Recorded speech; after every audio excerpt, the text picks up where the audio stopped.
Hey guys, it's Steve from the Fat Life Project. Happy 2026 and welcome back to my channel. In today's video, we're going to be heading to Suwon, which is located in the south of Seoul. That's a perfect blend of rich Joseon Dynasty history and modern energy. It is also known as South Korea's capital of Korean fried chicken, and you may even have heard of it as home to this coex library. It is also the perfect day trip from Seoul, as it is literally just a 40-minute ride away by train. In today's video, I'm going to be sharing everything I did in my one-day trip here, from the must-see spots to what to eat, and also some helpful first-timer tips that I learned along the way, so I definitely recommend watching all the way through. Alrighty, with all of that out of the way, let's get straight into it, shall we?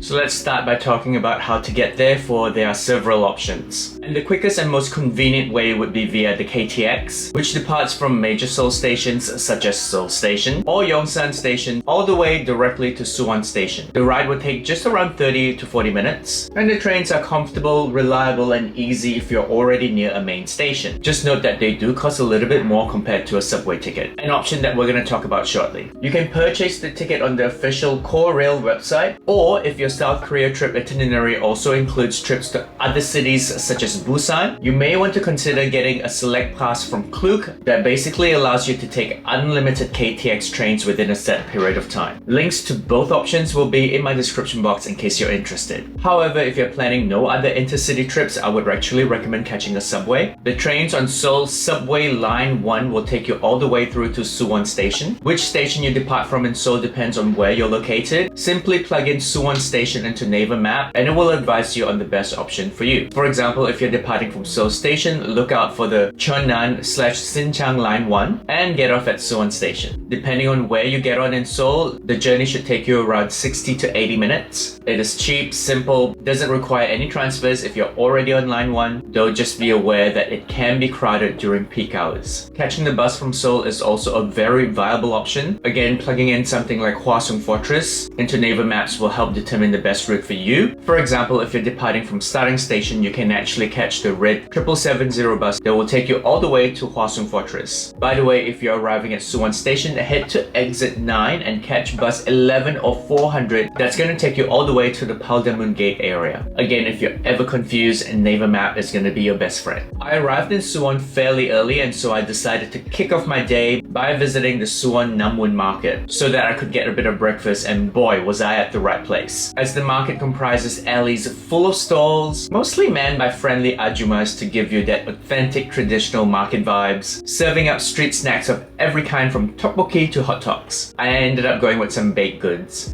I saw this cute little bakery and it's like 3,000 won, which is like $3 thereabouts, so I couldn't resist. I have some little pastries here. I'm gonna give it a go. Start with this. Maybe it's just because I haven't had breakfast yet, but this is delicious. And then also this one that looks like a bit like a churros.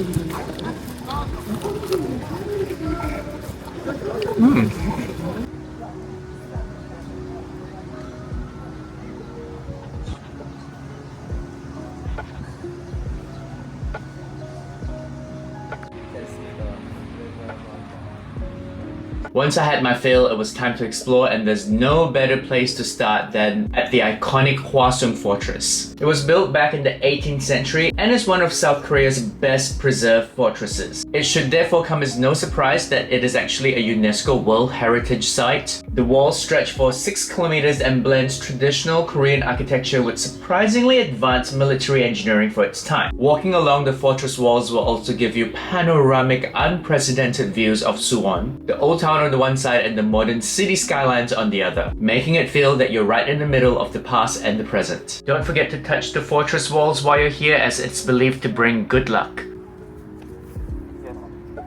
With its gates, watchtowers, hidden pavilions, there's a reason why Hwaseong Fortress is the architecture crown jewel of Suwon. By the way, located right in the heart of the fortress is the Hwaseong Haenggung Palace. It was the temporary royal residence of King Jeonjo when he used to visit, and it's definitely worth getting the tickets and wander inside the palace. The whole process should take you just around 45 to 90 minutes. located about a 15-minute away from the fortress, is the perfect spot to snap some photos. The Haenggung-dong Mural Village is an absolute gem. This adorable neighborhood is packed with narrow, winding alleys covered in vibrant, colorful murals, whimsical street art, cute cartoon characters, and playful scenes that definitely stand out against the old walls. It honestly is one of the most charming and underrated parts of Suwon that I recommend you visit. And if you've been following my itinerary, this is now going to take you close to its lunchtime, and so I actually recommend heading over to the Starfield Suwon for lunch. This massive shiny new complex opened in 2024 and is seriously next level, comprising 8 levels packed full of trendy shops, international brands, beauty and lifestyle stores. The food court features quite a large range of eateries. I ended up settling for some Seoul sot, aka hot stone pot rice. The real reason why a lot of people visit this mall though is to check out this Starfield library. This architecture marvel spans 4 floors, comprising insane 22-meter high bookshelves flooded with natural light.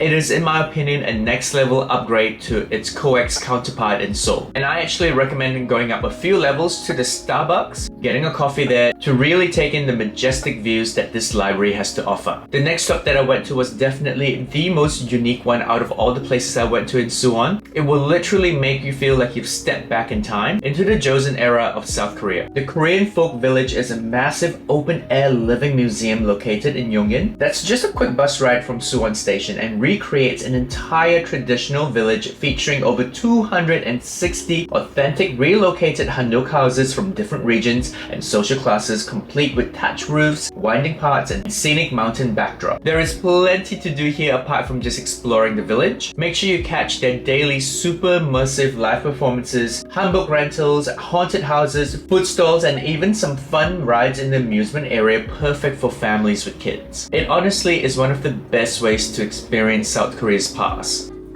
If you're a foodie though, this next spot is a must visit. As I mentioned earlier on in the introduction of this video, Suwon is also widely known as the capital of Korean fried chicken. It is almost dinner time, so we are now heading to Suwon's famous chicken street. The Suwon Chicken Street, aka Tongdak Street, Tongdak by the way translates to whole chicken in Korean, is straight up heaven. This legendary alley tucked inside the Nammun Market area near the Paldamun features row after row of Korean restaurants, some of which have been around since the 1970s, serving up some of the best Korean fried chicken. There were quite a few different restaurants to go with, but I went with Nammun통닭 that has been deep frying whole chickens for decades now. Trivia time, this place actually got put on the map thanks to the blockbuster 2019 movie Extreme Job and has over the years received boosts in popularity thanks to their extensive list of celebrity visitors. Side homeless.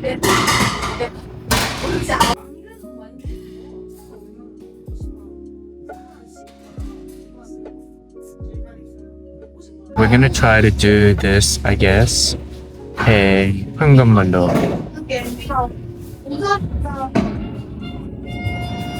You get a side of chicken gizzards as well, and as with any Korean food, you will get plenty of banchan, which you can go and take yourself. Fill this up with. Here we go. Not bad. This smells amazing, guys. Let's give this a go. Got some sauce to go with it as well. A little bit of this sauce.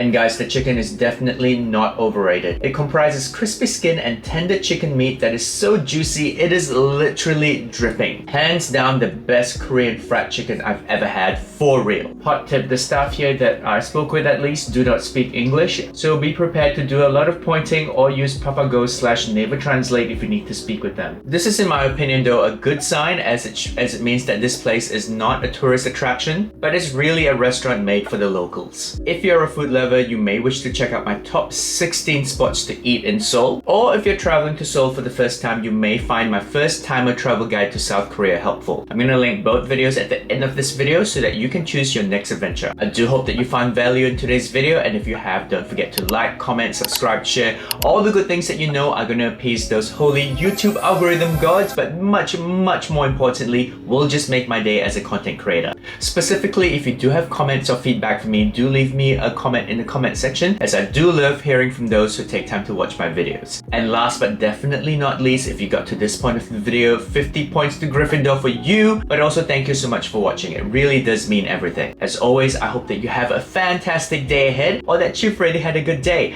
I am gonna see you real soon in the next video. Ciao!